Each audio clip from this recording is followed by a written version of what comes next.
Tingnan nyo po yung pamangkin ko. Marunong na po mag-ML. 2 years old pa lang yan. Nag-ML na. Mama, titit ako dito.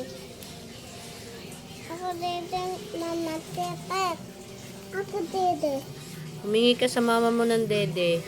Ako. Oh, anong ginawa mo dyan? 2 years old pa lang yan. Marunong nang gumamit ng cellphone, mag-ML, mag-TikTok.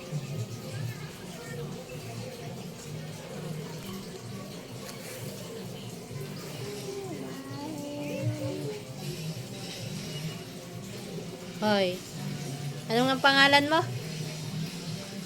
Bebe? What is your name nga?